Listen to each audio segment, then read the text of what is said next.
Hello friends, आप Mukesh Goyal. I hope कि आप सारे बहुत अच्छे हैं।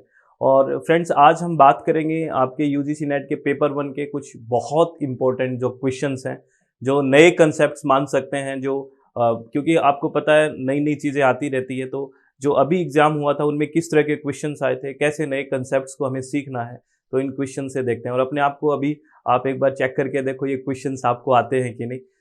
तो बिल्कुल अच्छे से क्वेश्चंस करते हैं फ्रेंड्स। और पहले इससे कि हम क्वेश्चन स्टार्ट करें, मैं आपको एक इन्फॉर्मेशन देता हूं कि अभ्यास बैच हम लॉन्च किया है हमने, और उसके रजिस्ट्रेशन ओपन हो चुके हैं। रजिस्ट्रेशन 12 मई तक है। इसके रजिस्ट्रेशन कितने तक है? 12 मई तक रजिस्ट्रेशन है। इसकी पहली क्लास जो लाइव क्लास होगी वो 12 मई को होगी। और इसमें क्या है, 700 प्लस एमसीक्यूज करेंगे हम। जो प्रीवियस ईयर क्वेश्चन जो करंट में अभी आए हैं उन क्वेश्चंस को, इंपॉर्टेंट क्वेश्चंस करेंगे, यूनिट वाइज करेंगे, ऑल 10 यूनिट्स को करेंगे, बिल्कुल प्रॉपर सॉल्यूशन के साथ इनको करेंगे। अगर कोई लाइव सेशन नहीं देख सकता है तो रिकॉर्ड भी देख सकता है। ये अभ्यास बैच है, बहुत इंपॉर्टेंट होने वाला है फ्रेंड्स। बहुत मोस्ट इंपॉर्टेंट क्वेश्चंस हैं उन पे हम बहुत फोकस करने वाले हैं और बढ़िया से हर एक ऑप्शन को समझने की कोशिश करेंगे, ठीक है। और इसका प्राइस भी हमने 12 मई तक 999 रखा हुआ है। 999 रुपए इसका प्राइस रखा हुआ है फ्रेंड्स। अगर आप विलिंग हैं तो ज्वाइन कर लें 12 मई तक, ठीक है। और ये कैसे ज्वाइन करना है, प्ले स्टोर में जाके SWMG नाम से अपनी एप्लीकेशन है उसको इंस्टॉल करना है और रजिस्टर नाउ पे क्लिक करके आपकी इन्फॉर्मेशन फिल करके कोर्स पे जाना है। ये सारी इन्फॉर्मेशन मैं लास्ट में आपको फिर बता दूंगा। पहले क्वेश्चंस के बारे में बात करते हैं। इन क्वेश्चंस को करने की पूरी कोशिश करते हैं। ये स्टेटमेंट का क्वेश्चन है, 2 स्टेटमेंट दिए हैं और आपको बताना है कौन सा स्टेटमेंट ठीक है या दोनों ठीक है, इसके बारे में बात करनी है। फर्स्ट स्टेटमेंट कह रहा है, it is said that in the early Vedic period women had equal right to get any type of education. पहला कथन कह रहा है, यह माना जाता है कि पूर्व वैदिक काल में महिलाओं को किसी भी प्रकार की शिक्षा प्राप्त करने के समान अधिकार थे। ये कब की बात की गई है? अर्ली वैदिक पीरियड की, ठीक है। ये हायर एजुकेशन से लिया हुआ क्वेश्चन है। तो ये स्टेटमेंट बिल्कुल ठीक है, क्योंकि अर्ली वैदिक पीरियड की बात करें तो क्या था, पूर्व वैदिक काल में महिलाओं को किसी भी प्रकार की शिक्षा प्राप्त करने के लिए समान अधिकार थे, इसमें कोई डाउट नहीं है।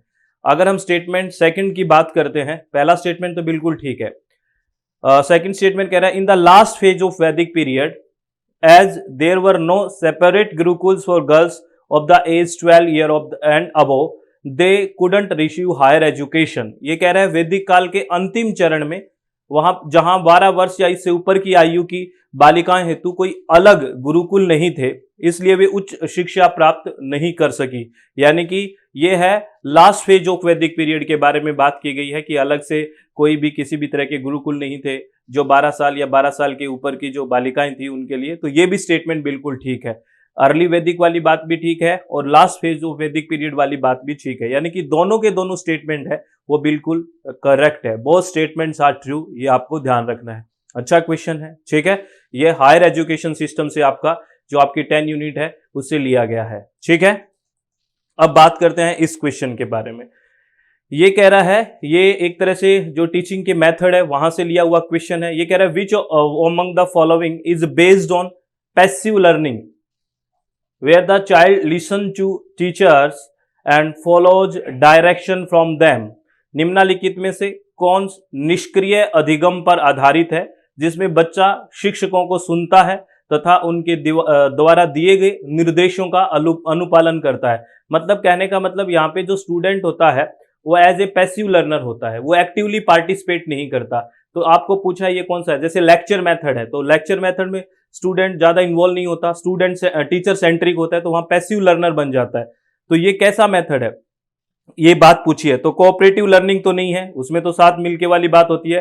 कन्वेंशनल लर्निंग, हाँ, पारंपरिक अधिगम जो परंपरा में चला रहा है, कन्वेंशनल, बिल्कुल ये कन्वेंशनल लर्निंग है, वो पैसिव लर्निंग का काम करती है स्टूडेंट के लिए, बिल्कुल ये बात सही है। जो पुराने टाइम से पारंपरिक जो कन्वेंशनल है। नॉन कन्वेंशनल में तो आपको पता है आजकल बहुत सारी चीजें इंटरैक्टिव हो चुकी है, प्ले वे में काफी इंटरेक्शन हो गया है।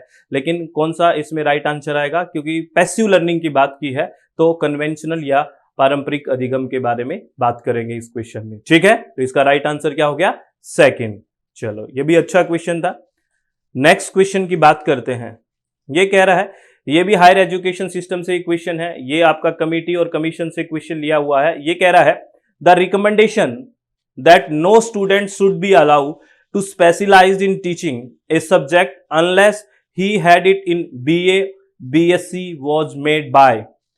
यह अनुशंसा निम्नलिखित में से किसके द्वारा की गई कि किसी भी ऐसे छात्र को जब तक कि उसमें वह विषय में बीए या बीएससी न किया हुआ हो उसमें विशिष्ट शिक्षण की अनुमति उसे नहीं दी जाए। ये कौन से कमेटी ने या कौन से कमीशन ने ये बात की थी? आपको याद है? एजुकेशन कमीशन 1964-66 याद आया कुछ? ये कमीशन ने बात की थी ये, ठीक है ना। शिक्षा आयोग 1964-66 कुछ याद आया? ठीक है, राइट आंसर ये है। यशपाल नॉलेज कमीशन, एनआर सरकार कमेटी के बारे में भी हमें अच्छे से पता होना चाहिए, यहां से भी क्वेश्चंस आ सकते हैं, लेकिन इस क्वेश्चन का राइट आंसर है एजुकेशन कमीशन 1964-66, ठीक है। चलो बहुत बढ़िया। नेक्स्ट क्वेश्चन क्या कह रहे हैं इसके बारे में बात करते हैं। ये क्वेश्चन कह रहा है कि education is the most powerful weapon which you can use to change the world. This statement was given by. शिक्षा सर्वाधिक सशक्त शस्त्र है जिसके माध्यम से आप दुनिया बदल सकते हैं। यह किसका कथन है? ये बताओ किसका कथन है? ये तो आपको पता होगा। ये कथन नेल्सन मंडेला जी का है भाई, ठीक है, याद रखना। First option is the right answer, ठीक है, बहुत बढ़िया। नेक्स्ट क्वेश्चन के बारे में बात करते हैं। ये भी क्वेश्चन है टीचिंग एप्टीट्यूड से, और ये एक मॉडल है टीचिंग में, दैट इज PICRAT मॉडल है। PICRAT model of technology integration for teacher preparation for class teaching. इसमें पूछा है PIC का मतलब क्या है? कक्षा शिक्षण के अध्यापक तैयारी हेतु प्रौद्योगिकी के एकीकरण के PICRT मॉडल में PIC का पूरा नाम क्या है? यानी कि PIC का क्या मतलब है इस मॉडल में? तो P for passive, I for interactive और C फॉर क्रिएटिव। यानी कि पहला P है वो निष्क्रिय के लिए है, ठीक है, I है इंटरैक्टिव यानी कि अनुक्रियात्मक, और क्रिएटिव यानी कि सृजनात्मक। राइट आंसर इसका क्या है? Third option is the right answer. तो अब हमें PIC का पता लग गया, अब RAT का भी पता हो जाना चाहिए कि RAT का क्या मतलब है इसमें। तो ये भी मैंने आपको एक नोट लगा के दे दिया है, इसको ध्यान रखना। PIC का मतलब तो समझ लिया हमने, पैसिव, इंटरैक्टिव, क्रिएटिव है। RAT का मतलब यहाँ पे है, R का मतलब है रिप्लेसमेंट, A का मतलब है एम्प्लीफिकेशन, और T का मतलब है ट्रांसफॉर्मेशन, यानी कि प्रतिस्थापन, परिवर्धन और परिवर्तन। ये है RAT का मतलब। बहुत इंपॉर्टेंट है, याद रखना, बहुत इंपॉर्टेंट है, ठीक है। चलो बहुत बढ़िया। नेक्स्ट क्वेश्चन के बारे में बात करते हैं।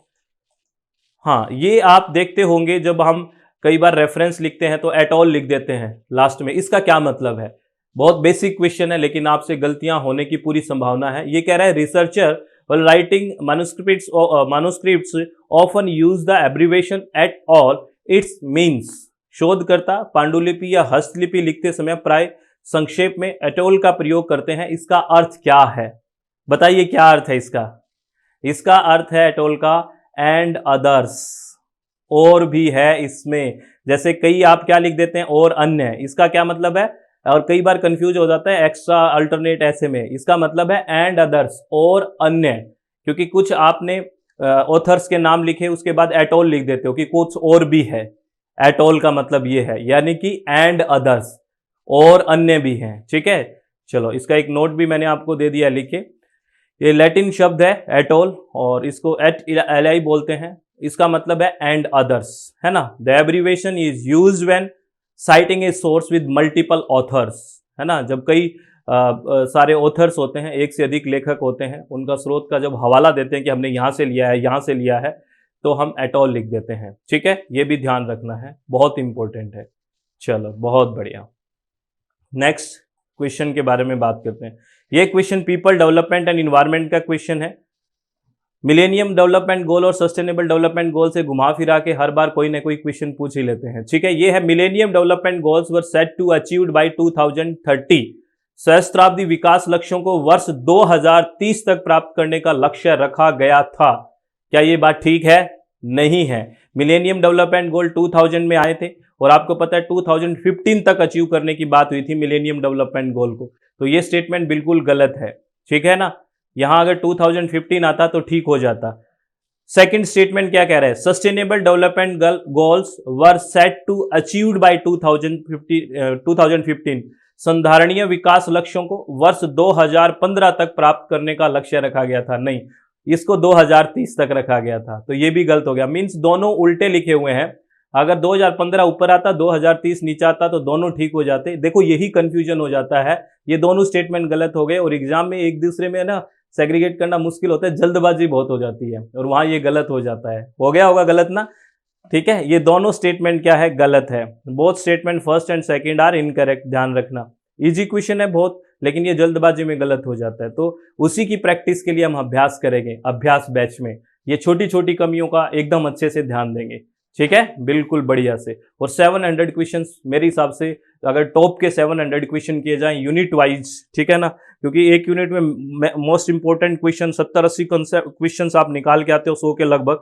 तो बहुत बड़ी बात होती है, वो भी बढ़िया। ऐसे तो 10,000 क्वेश्चन कर लो, उन्हीं को रिपीटेशन करने का कोई मतलब नहीं है, ठीक है। बेस्ट क्वेश्चन करने के लिए हम इस स्ट्रेटेजी में मेरे को लग रहा है कि बहुत अच्छा रिजल्ट आने वाला है, ठीक है।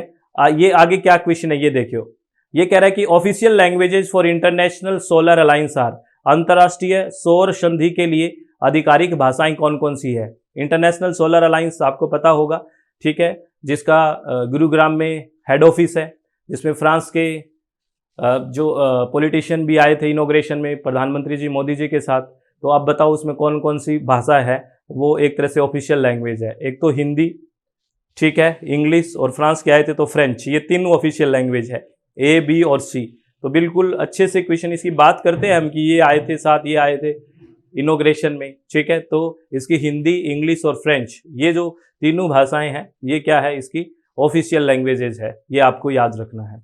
बड़ा अच्छा क्वेश्चन था, चलो बहुत बढ़िया। तो फ्रेंड्स आप लोगों को फिर इन्फॉर्मेशन देता हूं, अब किसी को सुनना है तो शांति से आप सुन ले कि हम एक अभ्यास बैच लॉन्च कर चुके हैं फ्रेंड्स, वो उसके रजिस्ट्रेशन ओपन है और उसके रजिस्ट्रेशन कब तक है, 12 मई तक रजिस्ट्रेशन है और 12 मई को ही आपकी पहली क्लास होएगी, ठीक है। और इसमें हम 12 मई से जो क्लास स्टार्ट करेंगे वो लाइव सेशन, पूरा क्वेश्चन का सॉल्यूशन होंगे, 700 प्लस क्वेश्चन करेंगे, ऑल 10 यूनिट्स के, यूनिट वाइज करेंगे। और ये जो वीडियो का जो आपके पास अगर कोई स्टूडेंट लाइव नहीं देख पाता है तो वो स्टूडेंट इसको रिकॉर्ड सेशन में देख सकता है और पीडीएफ फाइल भी मिलेगी उसको जो क्वेश्चंस की होंगी वो, और डिस्कशन भी किया जाएगा, ठीक है, बात समझ गए आगे।